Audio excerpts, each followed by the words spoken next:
اللهم صل على محمد وآل محمد. بسم الله الرحمن الرحيم. رب اشرح لي صدري ويسر لي أمري واحلل عقدة من لساني يفقهوا قولي. إن الله وملائكته يصلون على النبي يا أيها الذين آمنوا صلوا عليه وسلموا تسليما. اللهم صل على محمد وآل محمد. اللہ تعالیٰ کے سب شکر گزار ہیں کہ جس نے ہمیں اشرف المخلوقات میں پیدا کیا اور اس کے بعد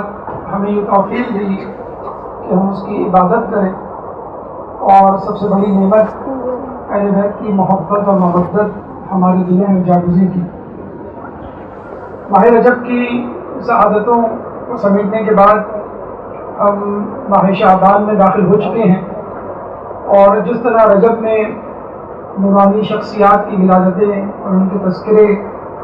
آپ کے دلوں کو منور کر چکے ہوں گے، اسی طرح ماہ شعبان میں انوار شعبانیہ یعنی شعبان کے نور سے آپ کے ایمان اور ایمان کے پہلوؤں کو تقویت اور تجدید ایمان کی توفیق مل رہی ہوگی۔ 3 شعبان امام حسین کی ولادت،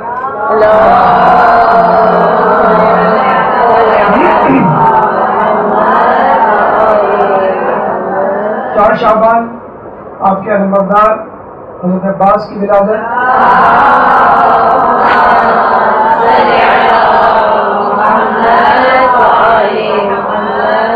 اور اس کے بعد 7 شعبان جناب قاسم علیہ السلام کی ولادت۔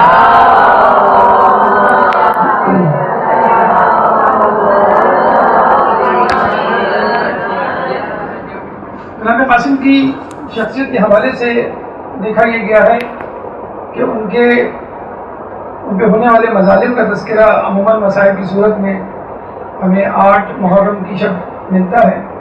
لیکن ان کی زندگی کے وہ حالات جو یقیناً بڑے مختصر سے ہیں، کیونکہ زندگی ہی انہوں نے کچھ روایتوں کے مطابق 14 سال کی پائی اور کربلا میں شہید ہوئے۔ چنانچہ جناب قاسم کی زندگی کے حوالے سے کچھ گوشوں پر انشاءاللہ روشنی ڈالنے کی آج کوشش کریں گے۔ اللہ تعالیٰ سے دعا ہے کہ ہمیں اس کوشش میں کامیاب کریں۔ جناب قاسم کی زندگی کو ہم 2 حصوں میں تقسیم کر سکتے ہیں: کربلا سے پہلے کی زندگی سیرت طیبہ، اور کربلا کے دوران پیش آنے والے حوادث اور مسائل۔ جہاں تک آپ کے نام کا تعلق ہے قاسم، تو عربی لغت میں قاسم خوبصورت چہرے والے کو کہا جاتا ہے، اور یہ بھی کہا جاتا ہے کہ آپ اپنے والد گرامی کی مثل تھے، شبیہ تھے، یعنی امام حسن مجتبیٰ کی شبیہ۔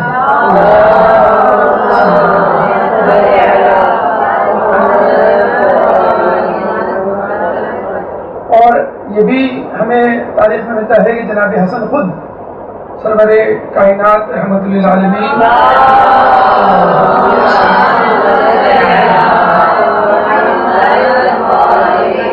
کی شبیہ ہیں۔ چنانچہ جناب قاسم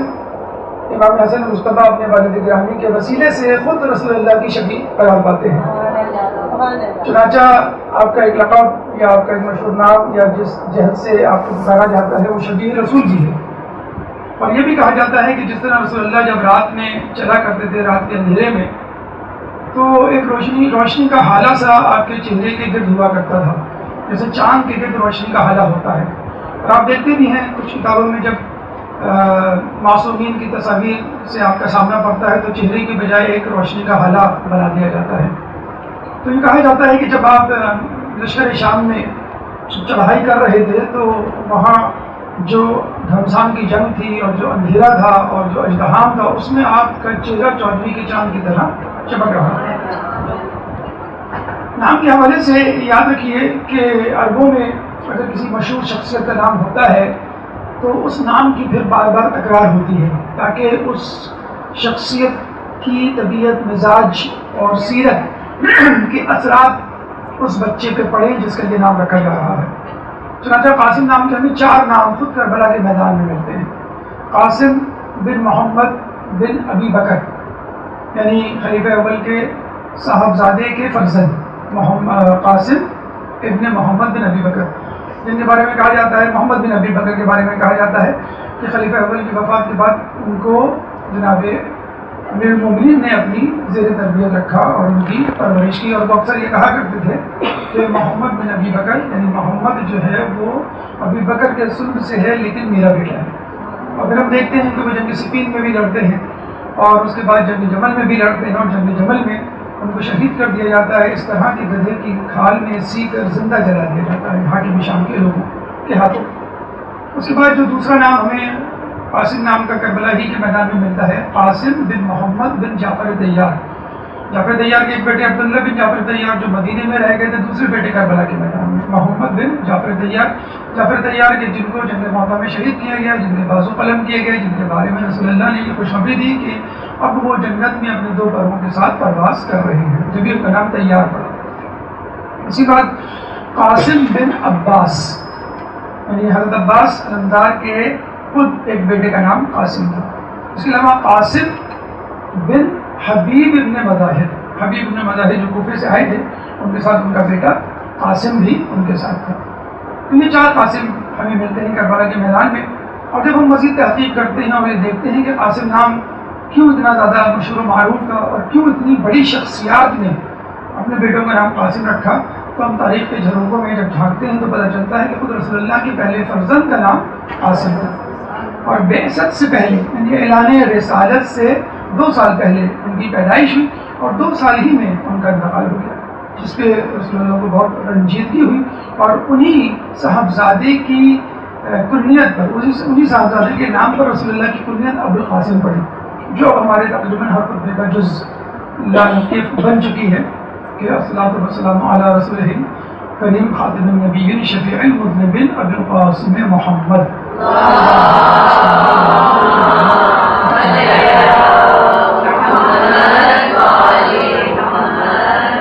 تو رسول کا نام محمد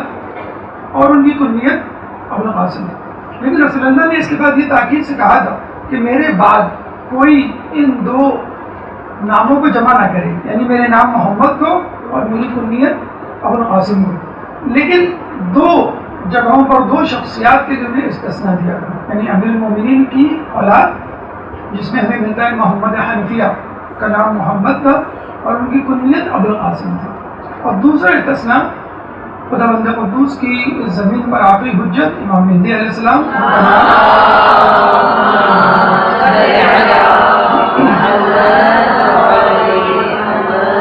ان کا نام محمد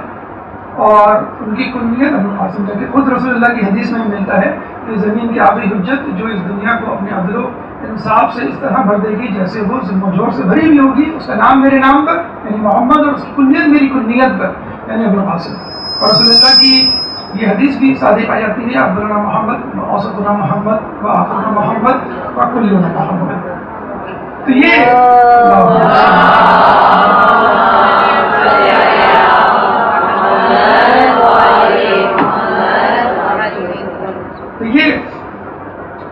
مختلف حوالے سے جناب قاسم کی تشریحات اور توضیحات تھی اور ان کا تاریخی پس منظر تھا. کہتے ہیں کہ جب امام حسن سے پوچھا گیا کہ آپ نے اپنے بیٹے کا نام قاسم کیوں رکھا، انہوں نے بتلایا کہ میں چاہتا ہوں کہ جب کربلا کے میدان میں میرا بھائی حسین قاسم کو شہادت کے لیے پیش کرے، جنگ کے لیے پیش کرے، تو لوگوں کو رسول اللہ کا بیٹا قاسم یاد آ جائے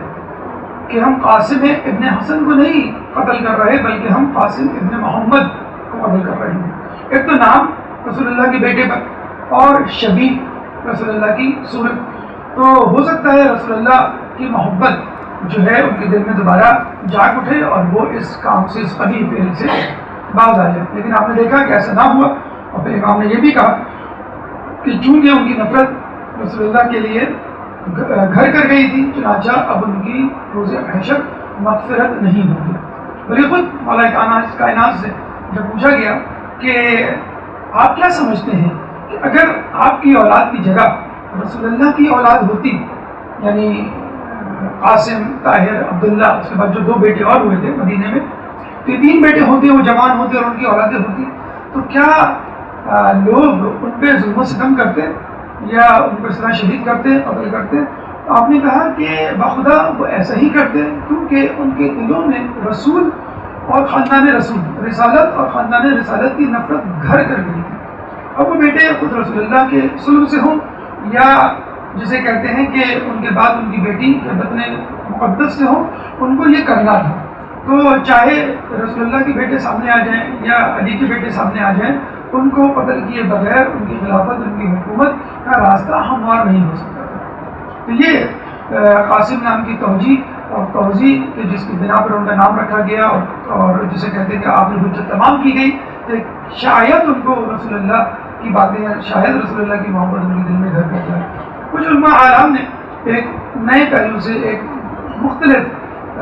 جسے کہتے ہیں جہد سے آپ کے نام پر روشنی ڈالی ہے، جیسے کہ ہم نے آپ کو پہلے بتایا تھا کہ جناب زینب کا نام زہرا سے مستعار لیا ہے یا علی سے مستعار لیا گیا ہے، نون حسنین سے مستعار لیا گیا ہے، بے نبی سے مستعار لیا گیا ہے۔ اس طرح قاسم کے بارے میں کہا جاتا ہے قاف کا مطلب قدیر، جو کہ اللہ تعالیٰ کا ایک نام ہے، الف سے اللہ، سین سے سلامتی اور میم سے مومن، یعنی اللہ کی قدرت ہے جو مومنین کے لیے سلامتی ہے۔ یقیناً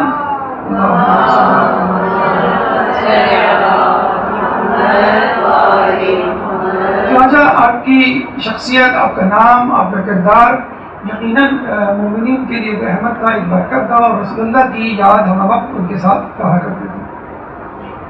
امام قاسم کی والدہ کی طرف چلتے ہیں، جیسے کہ آپ نے تاریخ میں پڑھا ہوگا، ام فروا کا نام، ان کا چرچا اور ان کا تقدس اور ان کی شخصیت آپ کے ذہن میں ہوگی۔ جناب ام فروا کنیت ہے اور ان کا اصل نام سلمہ تھا، سلمہ بنت عمرو القیس۔ ایک نام ہمیں نجمہ بھی ملتا ہے اور کچھ لوگوں کا خیال ہے کہ یہ ام الولد یعنی کنیز تھی، حالانکہ ایسا نہیں ہے، نام مشہور ان کا سلمہ ہی ہے۔ اور ایک اور نام ملتا ہے رملہ،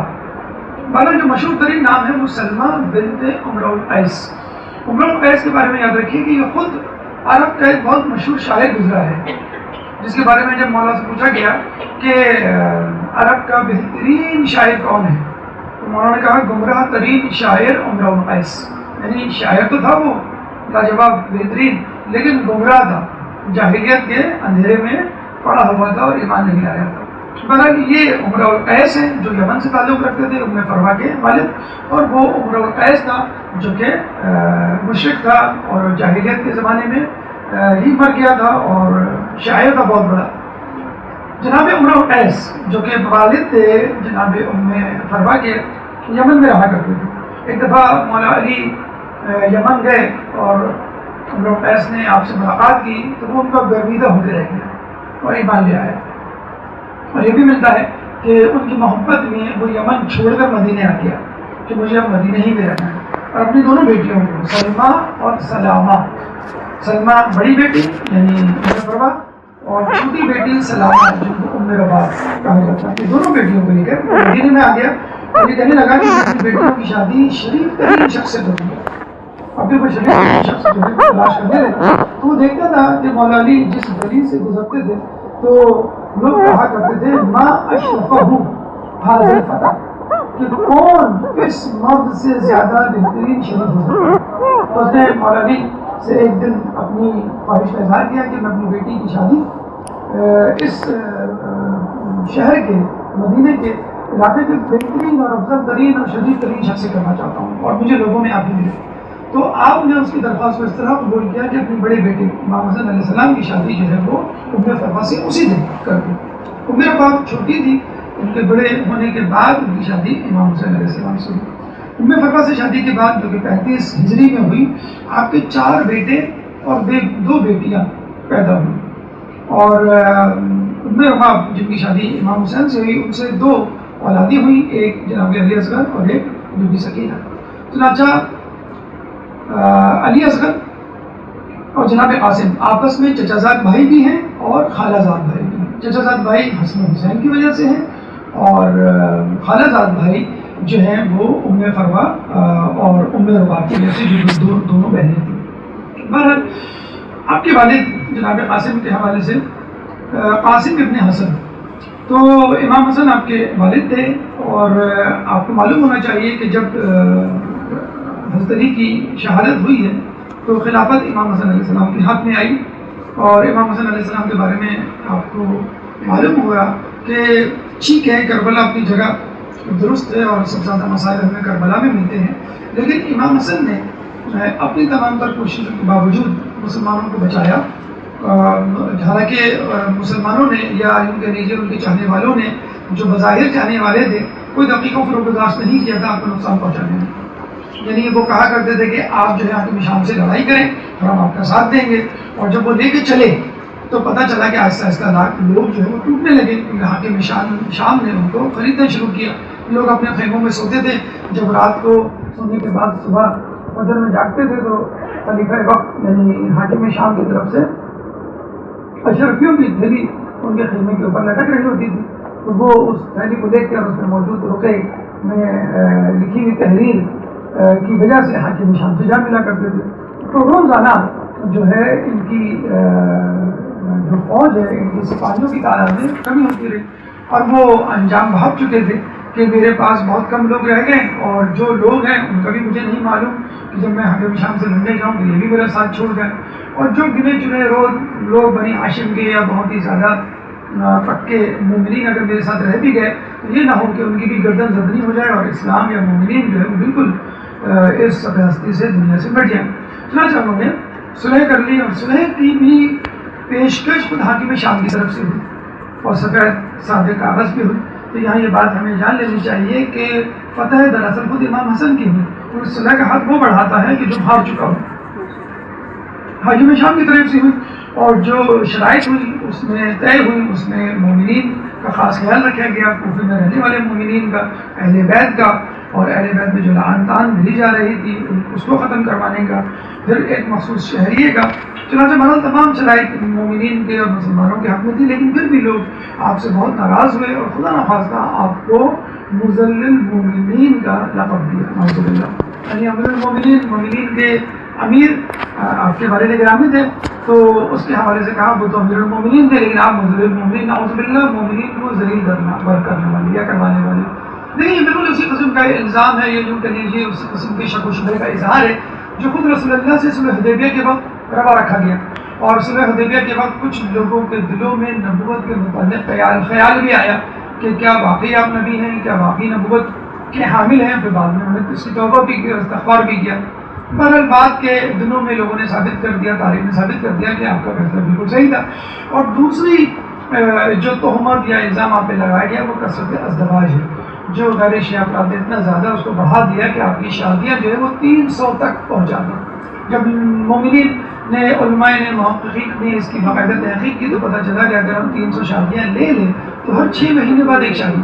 تو اس زمانے میں بہرحال کوئی امیر خاندان سے تعلق نہیں تھا، فخر و فاخر کی زندگی بہرحال تھی، رسول اللہ کے جانے کے بعد ان کی زندگی تنگ کر دی گئی تھی، تو کسی طرح ایک عام شخص کے لیے یہ ممکن ہی نہیں تھا کہ وہ خارج شادی کے اخراجات برداشت کر سکتا، اور پھر یہ بھی ملتا ہے کہ رسول اللہ ایک دفعہ امیر المومنین نے ممبر پہ آ کے یہ کہا کہ لوگوں میرے بیٹے سے اپنی بیٹیوں کی شادی نہ کرو، یہ طلاق بہت دیتا ہے، تو اپنے بیٹے کی اس طرح تذلیل کرنا، اور پھر تذلیل یا جسے کہتے ہیں کہ حقیقت آشکار کرنے کے بعد لوگوں میں پھر دوبارہ آپ سے رجوع کرنا، یہ بتلا رہا ہے کہ واقعی آپ قابل بھروسہ تھے۔ بہرحال یہ دونوں گفتگو، یہ دونوں الزامات جو ہے وہ تاریخ نے غلط ثابت کیے، محققین نے اس کے بارے میں اس کے خلاف جو ہے دلائل بھی دیے، تو اس صورتحال سے امام حسن علیہ السلام جو ہے وہ گزر رہے تھے، لیکن بہرحال جناب قاسم کی ولادت کے بعد کہا یہ جاتا ہے کہ امام حسن علیہ السلام فقط 4 سال زندہ رہے۔ جب آپ بستر شہادت پڑھتے ہیں اور جب اپنی وصیت کر رہے تھے تو کہتے ہیں کہ تعویذ جو ہے انہوں نے امام جناب قاسم کے بازو پر باندھا، تمام چاروں لڑکوں کے بارے میں تھا، لیکن بازو کا انتخاب جو ہے جناب قاسم کا ہوا، اور یہ کہا گیا کہ جب تمہارے چچا یعنی حسین ابن علی پر کوئی مصیبت آئے تو تمہیں تعویذ کھول کر پڑھ لینا اور اس میں جو کچھ لکھا ہے اس پر عمل کرنا۔ پھر ہم مسائل میں دیکھتے ہیں کہ جب تعویذ کھولا گیا تو اس میں یہ لکھا تھا کہ تم اپنے چچا حسین ابن علی کی جو ہے مدد کرو۔ بہرحال جب ان کا وقت آخر آیا جناب قاسم کے بارے میں کہا جاتا ہے کبھی وہ اپنی امی ام فرفا کے دامن سے لپٹ کے روتے اور کبھی اپنے بابا کے سینے پہ گر کے روتے. تو 4 سال کی زندگی میں انہوں نے یتیمی کا زخم جو ہے وہ سہا. اس کے بعد آپ کی پرورش، آپ کی تربیت جو ہے امام حسین علیہ السلام کے ذمہ آ گئی. اور آپ کو معلوم ہے کہ عرب میں چچا بھتیجے کی محبت بہت زیادہ مشہور ہے، اور ہمیں یہ محبت سب سے پہلے حضرت ابو طالب کے ذریعے نظر آتی ہے کہ کس طرح انہوں نے اپنے بھتیجے رسول اللہ کی تربیت کی، محافظت کی، اور ان کو پال پوس کے جوان کیا، اور ان کو اپنے بیٹوں پر جو ہے وہ ترجیح دی اور اپنے ساتھ سلایا کرتے تھے، اپنے ساتھ رکھا کرتے تھے. لگتا تھا کہ شاید وہی بیٹے ہیں اور دوسرے ان کے بیٹے نہیں ہیں. تو امام حسین علیہ السلام نے بھی یہی کیا کہ اپنے بھائی امام حسین علیہ السلام کی شہادت کے بعد جناب قاسم کو بالکل اپنے بچوں کی طرح پالا، اور کبھی بھی ان کو ان کے یتیم ہونے کا احساس نہیں دیا. جناب قاسم جب بھی کوئی چیز مانگتے، کوئی بات کہتے، اس چیز کو فوراً مہیا کر دیا جاتا، دستیاب کر دیا جاتا، اور ان کو ان کی بات، ان کی خواہش کو پورا کیا جاتا. کہتے ہیں کہ جب بھی جناب حسن سفر میں جاتے تھے تو جناب عباس اور جناب علی اکبر کے ساتھ ساتھ آپ کو بھی اپنے ساتھ لے جایا کرتے تھے. ابتدائی تعلیم، بنیادی علوم جو ہے انہوں نے اپنے والد امام حسین علیہ السلام سے حاصل کیے، اور اس کے بعد علوم قرآنی کے بارے میں کہا جاتا ہے خصوصی طور پہ امام حسین علیہ السلام نے اپنے بھتیجے کو علوم قرآنی سکھائی. کہتے ہیں آپ کی الحانی اتنی زیادہ مشہور و معروف تھی کہ جب آپ مدینے کی مسجد میں قرآن پڑھا کرتے تھے تو لوگوں کو لہن داودی یاد آ جایا کرتی تھی، اور آپ کے گرد وہ حلقہ بنا کے بیٹھ جایا کرتے تھے. جیسے داؤد علیہ السلام کے بارے میں ملتا ہے کہ پرندے تک ان کی قرت سننے کے لیے ان کے گرد جمع ہو جاتے تھے. تو جناب قاسم کی آواز، خوش کہانی اور قرت کو سننے کے لیے مدینے کا ایک ہجوم آپ کے آس پاس آ جاتا تھا. جناب علی کے خطبات، فرمودات، مکتوبات ان کو مکمل طور پہ حفظ تھے. یہ نہج البلاغہ تو ابھی ہمارے پاس پہنچی ہے، اور یہ بھی سلیکٹڈ یا سلیکٹو جو ہے وہ انتخاب ہے جناب امیر المومنین کے مخصوص اور منتخب کلام کا، لیکن ان کو تقریباً تمام کلام یاد تھا. کہتے بی بی زہرا کا جو خطبہ فتح ہمیں ملتا ہے جو جناب زینب نے خود اپنے کانوں سے سنا تھا، اور وہ کہتی ہے کہ میں نے وہ خطبہ وہیں پر ازبر کر لیا تھا. مرل زینب کی شخصیت تو بہت زیادہ بلند و بالا ہے کسی بھی شخصیت سے، معصومین کے بعد، 4 معصومین کے بعد. لیکن جناب قاسم نے اتنی سی عمر میں جو ہے وہ جناب بی بی سیدہ کا فتح جو ہے وہ مکمل طور پہ حفظ کر لیا تھا. اس کے بعد علوم قرآنی کے حوالے سے ملتا ہے کہ ان کو بہت زیادہ دسترس کی، بہت زیادہ جو ہے وہ مہارت حاصل تھی. دیکھیے یہ وہ علوم تھے جو کہ جناب قاسم نے اور اہل بیت کے خانوادے نے اور ان کے بچوں نے اپنے بڑوں سے حاصل کیے. یہ ہمارے لیے ایک بہت بڑا پیغام ہے آج کل کے دور میں، جس طرح ہم دیکھتے ہیں کہ تعلیم کے اخراجات مسلسل بڑھتے جا رہے ہیں، لیکن اس کے ساتھ ساتھ ہم دیکھتے ہیں کہ اسکولوں سے شکوہ شکایت بھی بڑھتی جا رہی ہے، اور لوگ اپنے بچوں سے اتنے متنفر ہو گئے ہیں کہ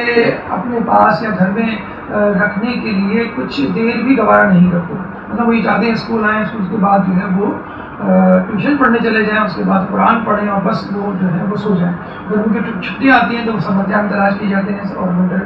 ویکیشن میں بھی کہیں ان کو انگیج کر دیا جاتا ہے. تو یہ تعلیمات اہل بیت سے سیکھیے کہ جتنے علوم کم از کم، ہمیں نہیں کہہ رہے کہ ان کو پی ایچ ڈی یا ایم اے اور ماسٹرز کے کورس آپ پڑھائیں، لیکن جتنی تعلیم آپ کے پاس ہے،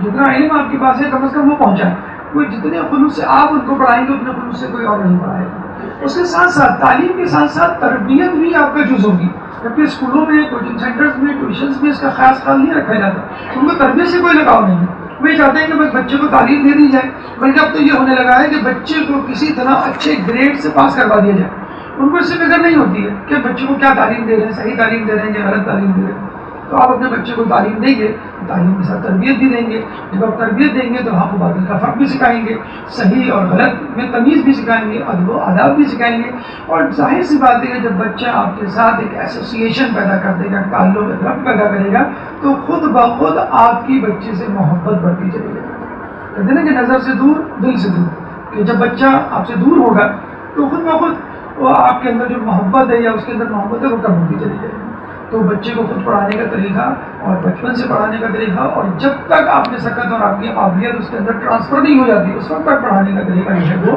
اہل بیت سے آپ کو اور ہم کو سیکھنا چاہیے. درود پڑھ دیں محمد علیہ.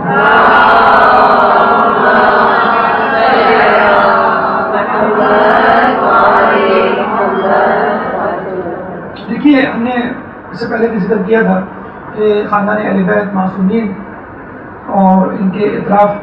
کے جتنے بھی لوگ ہیں اللہ تعالیٰ ان کو بچپن سے تیار کیا کرتا ہے اور ان کے اوصاف حمیدہ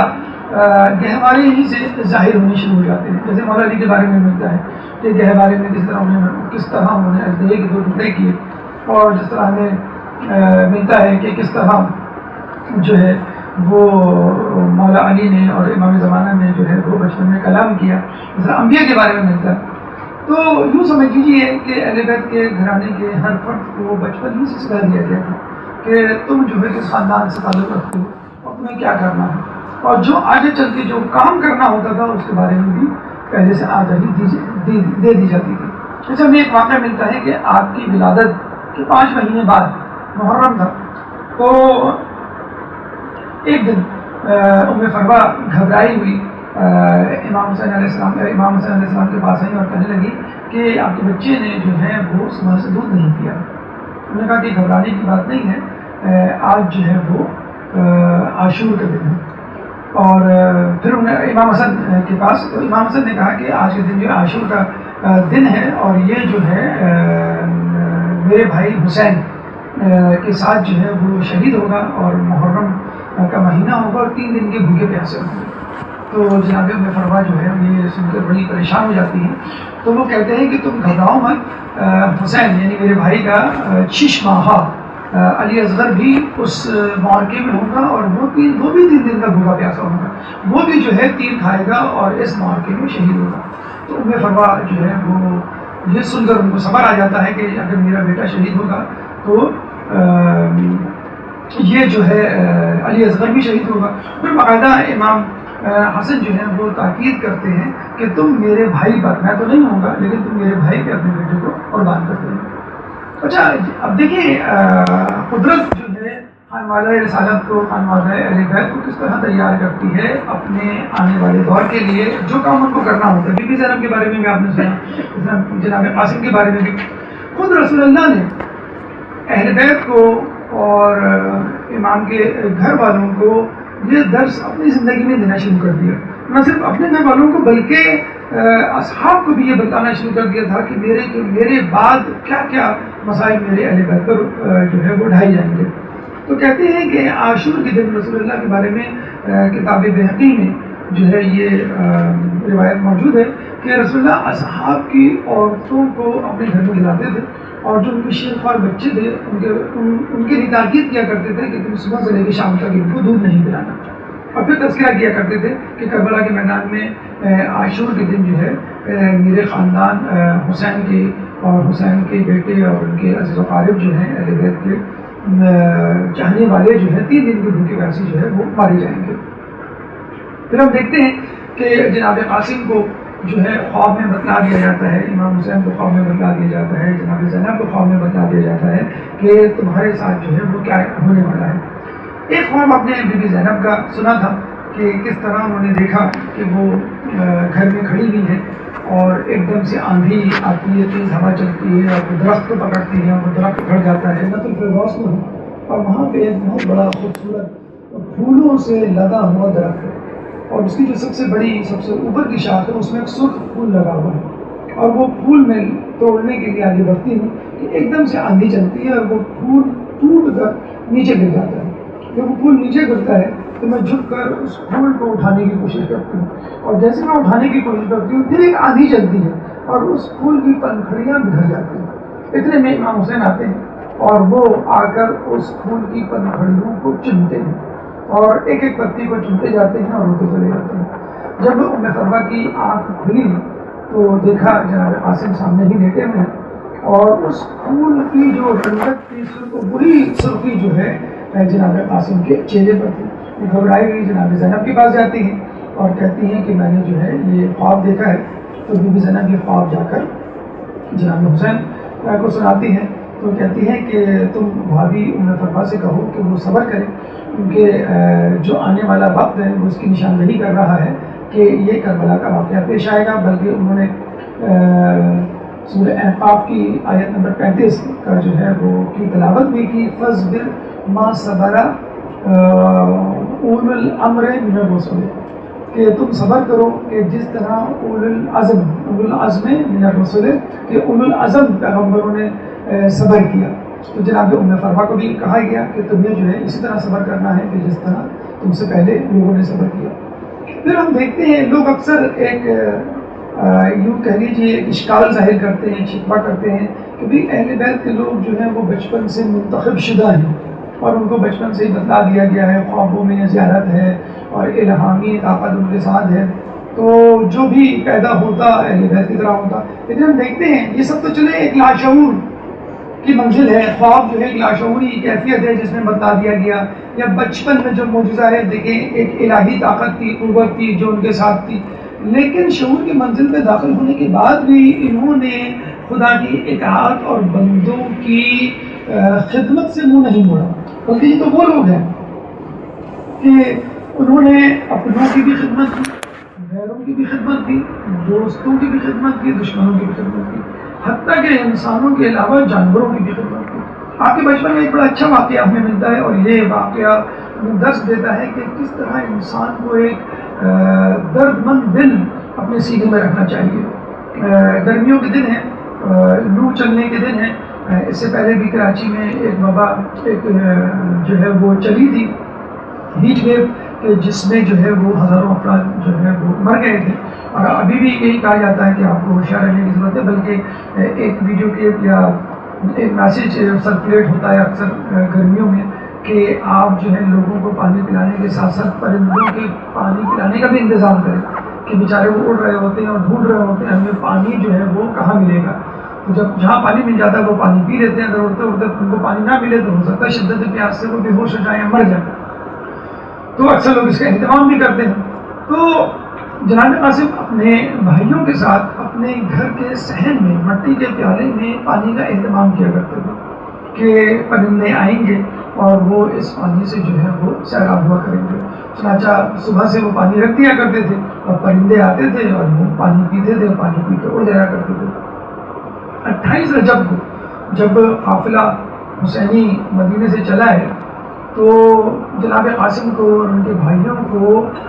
فکر ہونی چاہیے تھی اپنے خاندان کے افراد کی جو چھٹ گئے ہیں, اور فکر ہونی چاہیے تھی مدینے کی گلیوں کی, اپنے دوست احباب کی جو مدینے میں رہ گئے. لیکن ان کو فکر ہوئی تو ان پرندوں کی فکر ہوئی کہ جو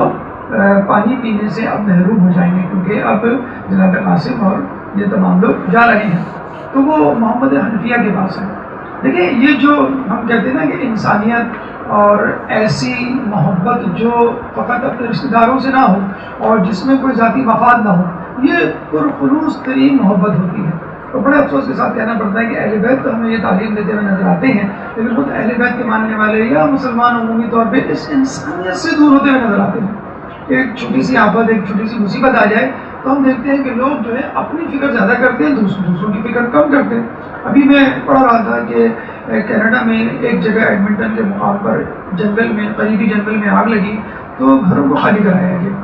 جب گھروں کو خالی کرایا گیا تو ایک شخص اپنا گھر خالی کرنے کے لیے تیاری نہیں ہوتا تھا. اس میں بڑی من سماجت کی گئی. اس نے کہا کہ نہیں, میں نے تو مچھلیاں پالی ہوئی ہیں, جب میں چلا جاؤں گا تو ان مچھلیوں کو کھانا کون دے گا, کہ مچھلیاں مر جائیں گی. تو کہتے ہیں باقاعدہ پولیس والے نے اس کی جو ہے ذمہ داری قبول کی کہ آپ جائیں اور میں آپ کو اپڈیٹ دیتا رہوں گا, میں خود اپنے ہاتھوں سے ان مچھلیوں کو کھانا کھلاؤں گا. اور وہ چلا گیا اور وہ تقریباً جو ہے وہ 2 مہینے تک جو ہے وہ ان کو کھانا کھلاتا رہا. جب وہ واپس آئے تو وہ ان کو مچھلیاں زندہ سلامت ملی. تو اس کو ہم کہتے ہیں انسانیت. اصل میں یہ انسانیت کینیڈا امریکہ کے رہنے والوں کے اندر کی انسانیت اور محبت نہیں ہے, یہ ان کا درس نہیں ہے. یہ درس تو ہمیں اہل بیت نے بہت پہلے دے دیا تھا. تو اسلام اور مسلمانوں کی خدمت تو بہت دور کی بات, وہ تو انسانوں سے ہٹ کر جانوروں کی خدمت کے لیے ہر وقت تیار رہتے تھے. اور یہ ہمیں ملتا ہے کہ جب ہر آیا تھا اور اپنے لشکر کے ساتھ اس نے برملا کہا تھا کہ میں آپ کا دشمن بن کر آیا ہوں, لیکن میں اس وقت پیاسا ہوں, باقی باتیں بعد میں ہوں گی, اس وقت مجھے پانی چاہیے. انہوں نے حضرت عباس کو حکم دیا کہ اس کے لشکر کو پانی پلاؤ. انہوں نے جناب ہر کو نہیں, صرف ہر کو نہیں, ہر کے لشکریوں کو, ہر کے گھوڑوں کو اپنے ہاتھوں میں پیالے لے کر پانی پلایا, 4-4 5-5 مرتبہ پانی پلایا, جب تک ان کے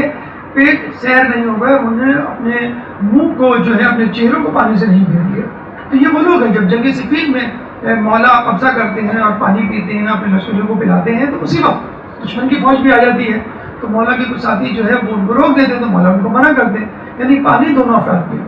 اور یہ ہوا کرتا تھا کبھی حاکم شام کا لشکر قبضہ کرتا تھا, کبھی مولا علی کا. جب حاکم شام کا لشکر قبضہ کیا کرتا تھا تو وہ لوگوں کو یعنی دشمنوں کو پانی پینے سے روک دیا کرتا تھا, لیکن جب مولا علی کا لشکر پانی پہ قبضہ کرتا تھا تو وہ دونوں کو پانی پلایا کرتا تھا. بہرحال یہ انسانیت ہمیں اہل بیت کے گھر سے ملتی ہے, اور دنیا میں اگر کوئی کسی قسم کی انسانیت ہو بھی رہی ہے تو اس کا درس دراصل اہل بیت نے دیا ہوگا, جس کو ہم مسلمانوں نے تو بلا دیا ہے اور دوسروں نے اپنا لیا ہے. چنانچہ بہرحال جناب قاسم اپنے بھائیوں کے ساتھ محمد حنفیہ کے پاس جاتے ہیں, کیونکہ وہ کربلا نہیں گئے تھے, ان کو مدینے میں رہنا تھا. ان کے پاس جا کے کہتے ہیں کہ ہم جا رہے ہیں اور ہمیں فکر ہے ان پرندوں کی جو کل دوبارہ آئیں گے اور جو روزانہ آتے ہیں ہمارے گھر میں, ہمارے صحن میں جو پیالہ ہے اس میں جو موجود پانی ہے اس کو پینے کے لیے ہمیں فکر ہے کہ ان کو پانی کون دے. تو محمد حنفیہ نے کہا کہ یہ ذمہ داری میں قبول کرتا ہوں, تمہارے جانے کے بعد روزانہ پانی ان کو میں پلاؤں گا. اور کہتے ہیں وہ 29 رجب ہی کو دوسرے ہی دن پہنچ گئے اور پیالے میں جو ہے مٹی کے پیالے میں جو ہے پانی ڈالا, ان پرندوں کا انتظار کرتے رہے. لیکن انتظار کرتے کرتے صبح سے دوپہر, دوپہر سے شام اور شام سے مغرب ہوئی, وہ پرندے نہیں ہوئے. بڑے حیران ہوئے. پھر اگلے دن دوبارہ انہوں نے پانی ڈالا, پھر پرندوں کا انتظار کیا, لیکن وہ پرندے نہیں ہوئے. کہتے ہیں کہ ان پرندوں کو 28 رجب کے بعد مدینے میں کسی نے نہیں دیکھا. اگر دیکھا تو عصر عاشور دیکھا کہ جب امام حسین کو شہید کیا گیا, ان کا لاشا جو ہے خون میں لت پت پڑا ہوا تھا, تو کچھ سفید پرندے اور ان کا غول امام حسین علیہ السلام کے لاشے پر آیا اور اپنے پروں کو ان کے خون سے خلط ملط کرنے لگا. اور پھر وہ پرندے اڑ کر مختلف سمتوں میں چلے گئے. کہاں چلے گئے نہیں معلوم. ہاں ایک شخص نے قبر رسول میں پر ان پرندوں میں سے ایک پرندے کو دیکھا تھا, شاید وہ شہادت حسین کی خبر سنانے رسول اللہ کو گیا تھا. اللہ لعنت اللہ علیہ القوم الظالمین. يا مولا